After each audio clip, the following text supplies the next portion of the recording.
কাতারে ৩ দিনের ট্রেড ফেয়ারে প্রবাসী বাংলাদেশিদের ব্যাপক সাড়া মিলেছে। উদ্বোধন করে রাষ্ট্রদূত বলেন, মেলার গুরুত্ব তুলে ধরার পাশাপাশি বাংলাদেশি বিনিয়োগের সম্ভাবনা তৈরি হবে।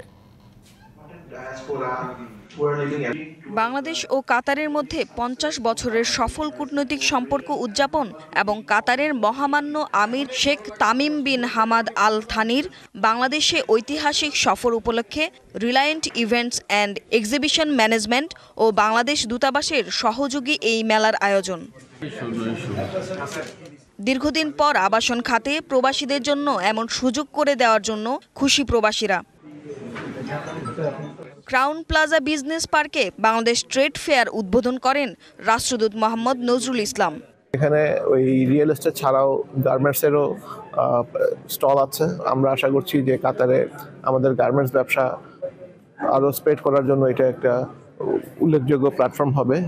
মেলার বাংলাদেশি উদ্যোক্তারা বাংলাদেশ থেকে আগত অংশগ্রহণকারী সকল প্রতিষ্ঠান ও দূতাবাসের প্রতি ধন্যবাদ ও কৃতজ্ঞতা জানান। প্রবাসের মাটিতে এসে এই ধরনের বাংলাদেশি মেলা দেখে আমাদের খুবই ভালো লাগতেছে।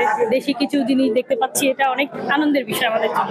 আমাদের কাছে খুব ভালো লাগছে, বিশেষ মূল্য ছাড় এবং বিভিন্ন কোম্পানিগুলো প্রবাসীদের জন্য বিশেষ বিশেষ ছাড় দিচ্ছে। ওয়ালটন ফ্রিজ কিনে অনেকের মতো আপনিও হয়ে যেতে পারেন মিলেনিয়াল। সেরা পণ্যের সেরা অফার। ২৩শে মে থেকে শুরু করে মেলা চলে ২৫শে মে পর্যন্ত। জমি ও ফ্ল্যাট কিনতে স্বল্প ও দীর্ঘমেয়াদী কিস্তি সুবিধা নিয়ে কাতার প্রবাসীদের আকৃষ্ট করতে বিভিন্ন ধরনের নতুন নতুন অফার দিয়েছে কোম্পানিগুলো।